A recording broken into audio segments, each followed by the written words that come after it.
새로운 한 주의 시작입니다. 우리 아침 예배로 하나님 앞에 함께 나가겠습니다. 자, 오늘은 우리가 사도행전을 아름답게 잘 마무리했죠? 28장까지 정말 주옥 같은 하나님께서 주시는 복음의 정수들을 우리가 발견했습니다.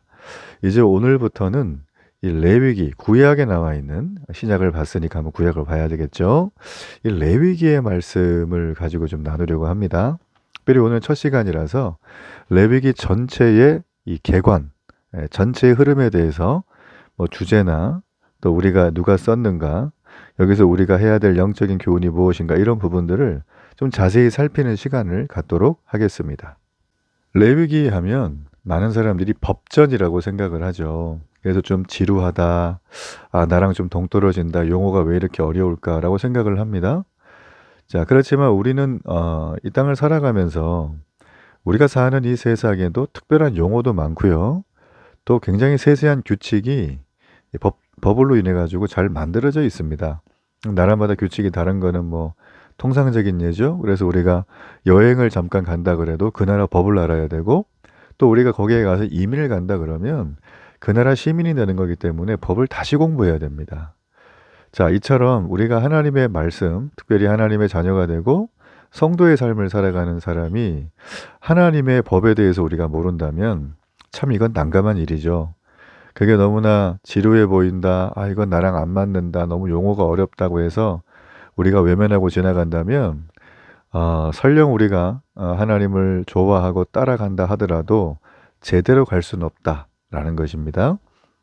자, 구약에서 하나님께서 이스라엘 백성을 부를 때 바로 그 부분에 포인트를 두고 레위기에 대한 모든 내용들을 우리에게 주셨어요.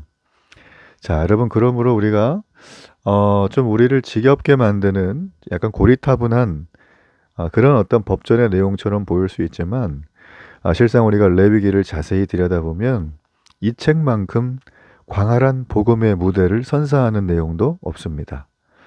사실 레위기는 이 신약 성경의 로마서와 갈라디아서와 함께 읽어야 될 정말 복음의 정수가 담겨 있는 놀라운 책이라고 얘기할 수 있습니다.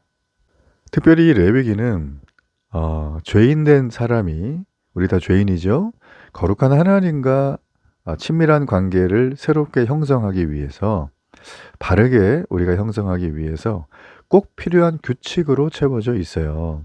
자, 이게 뭐 법률처럼 어떤 뭐 법의 규약이라든지 조약처럼 나와 있죠. 자, 통틀어서 규칙이라고 하겠습니다.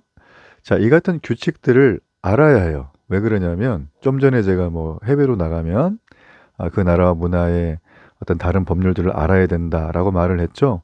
근데 그걸 모르면 손해는 보지만 뭐 죽을 일은 별로 없죠. 그러나 우리가 레위기에 나와 있는 하나님이 만드신 필요한 규칙들, 자, 이런 부분들을 알지 않으면 우리가 죽습니다. 지금 약간부터 이제 무게가 좀 달라지죠. 썸짓하시잖아요. 레위기는 뭐 이스라엘 백성들이 제사했던 제사법 아니겠느냐, 뭐 정결하게 살라고 하는 그런 법 아닐까라고 치부하고 넘어갈 수 있지만 절대 그렇지 않아요. 오늘 우리에게도 굉장히 중요한 책으로 우리에게 다가오는 것입니다. 우리가 좀 레위기를 보면서 자칫 뭐 약간 어려운 용어들 때문에 깊은 구덩이에 빠지지 않는 게 너무나 중요해요. 그래서 우리가 이 책을 볼 때 하나의 큰 전제가 필요합니다. 기준점. 그게 바로 뭐냐면 구원의 파노라마를 봐야 돼요. 그러니까 구원의 역사, 구속사라는 큰 그림 안에서 이 레위기를 좀 봐야 한다는 것이죠. 그래서 이스라엘의 제사 제도를 우리가 계속 살필 텐데 제사법에 대한 얘기가 나오는데, 그 가운데 하나님의 거룩하신가, 또 그분의 놀라운 구원의 선물이 우리에게 보일 것입니다. 자, 여러분, 이 책은 모세가 썼죠. 성경의 처음 5권, 모세오경, 모세가 썼습니다. 여기에 대해서 이의를 제기하는 사람은 거의 없죠. 성막이 완성되었죠. 출애굽기 전체 내용이 그 내용이잖아요, 후반부에. 그러고 나면 이제 성막이 완성이 됐으니까 그 성막 안에서 뭘 해야 되는가? 이 성막의 제사의 규범, 또 성막 중심의 생활 규범. 자, 이게 주어져야 돼요. 그래서 이게 레위기가 여기에 쓰이게 된 것입니다. 자, 그래서 여러분, 이 책이 왜 쓰여졌는가, 또 왜 기록이 됐는가, 자, 이런 부분들에 대해서 우리가 좀 살펴봤습니다. 자, 우리가 좀 더 심층적으로 볼 거는 도대체 우리가 이 책에서 중요하게 살펴봐야 될 것이 무엇인가라는 것이죠.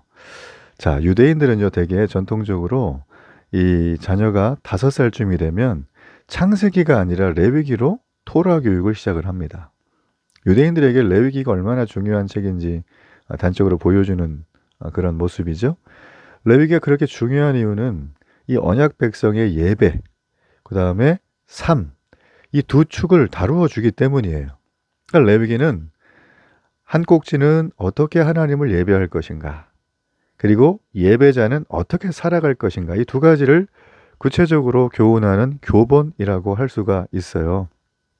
그래서 이 앞쪽에 나와 있는 어떻게 하나님을 예배할 것인가가 다양한 제사의 이름으로, 복잡한 제사의 절차로, 생소한 용어들로, 구체적인 의미와 교훈이 설명되지 않은 어떻게 보면 좀 따분한 법과 규정들로 가득 차 있어요.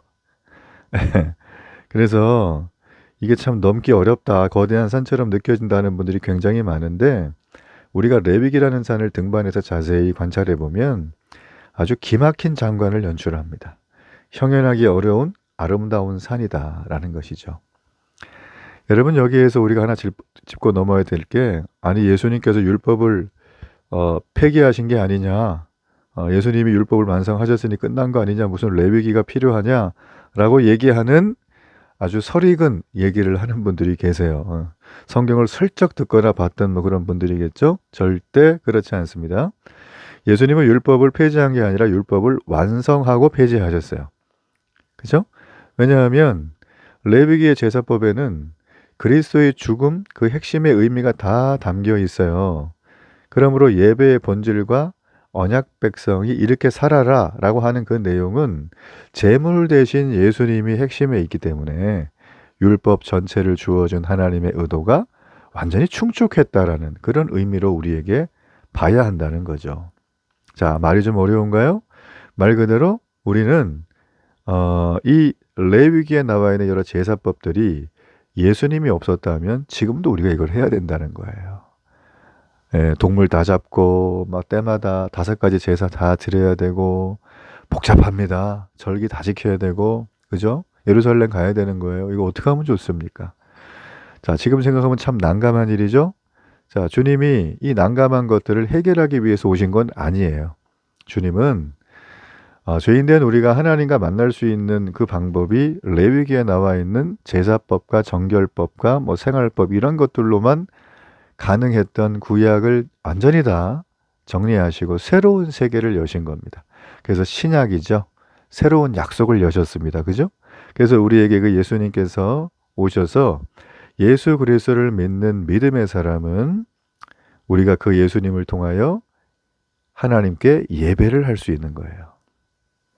완전한 제물 대신 예수님, 우리의 대속 제물 대신 예수님이라는 것이죠. 여러분, 그러므로 레위기를 볼 때 이 법전처럼 보이는 여러 가지 용어나 절차나 규례들 속에 담긴 의미를 발견해야 돼요. 참 까다롭고 복잡하고 절차가 너무나 인내를 요하는 것들인데, 이 모든 것들은 우리의 죄가 그만큼 막중하다. 더 이상 재고의 가치도 없이 이 죄인들은 다 지옥 행위였다라는 것입니다. 그렇죠? 그런 우리들이에요. 우린 이미 숨만 쉬고 앉아 있어도 국가대표급 죄인들입니다. 우리는 가야 될 목적지가 분명합니다. 지옥이죠. 하나님이 없는 곳이죠. 죽어서 가보는 거죠. 이게 아닙니다. 우리는 그냥 거룩하신 하나님 앞에 설 수 없는 그 자체가 지옥이고, 우리는 영벌에 처합니다. 죽지도 않는 그곳에서. 몸이 죽었어도 우리의 영혼은 영원히 지옥에서의 형벌을 감내하며, 평생이란 말은 웃기죠. 영원토록 형벌을 받아야 되는 곳에 가게 돼 있는데, 우리 하나님의 전적인 긍휼과 자비하심으로 이 레위기의 말씀, 이 제사의 규례를 통하여 하나님이 우리를 만나 주시겠다는, 바로 그게 예배잖아요. 그죠? 이땐 제사라 했지만 그 예배를 통하여 우리를 만나 주신 놀라운 사건이에요. 이제 좀 감이 잡히시죠? 여러분, 그래서 우리가 레위기를 볼 때 마음에 크게 둬야 될 건, 하나님은 우리가 죄로부터 자유롭기를 원하신다는 사실을 발견해야 돼요. 이걸 다 지켜서 구원받으라고 주신 게 아닙니다. 그렇죠? 예수님이 오셔서 완성하셨기 때문에 우리는 신랑 대신 예수님을 기다리는 신부와 같은 삶으로 주님을 예배하고 하나님을 예배하고 주님과 함께 이 땅을 동행하며 살아가며 이곳에 하나님 나라를 보여주는 삶을 살아가면 될 것이다.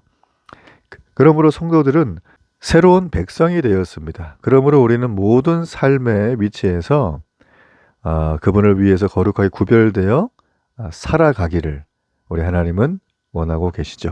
자, 이런 의미로 우리가 다음 시간부터 레위기 1장에 나와 있는 내용을 살펴보겠습니다. 우리 결단의 기도 하나님 앞에 드립니다. 살아계신 아버지, 너무나 감사합니다. 레위기의 복잡한 절차와 제사의 내용이 머리 아픈 게 아니라 우리의 죄가 너무나 크기에 이렇게 하지 않으면 우리가 살아계신 하나님을 예배할 수 없기에 그 하나님 앞에 우리가 죽을 수밖에 없기에 주신 은혜의 규례임을 감사합니다. 이제 이 말씀을 따라 날마다 주님 주신 은혜를 기억하며 레위기 전체를 우리가 묵상해 나갈 때 그 장절 속에 숨겨져 있는 하나님의 자비와 우리를 향한 놀라운 사랑을 곳곳마다 경험하도록 은혜를 베풀어 주옵소서. 예수님의 이름으로 기도합니다. 아멘.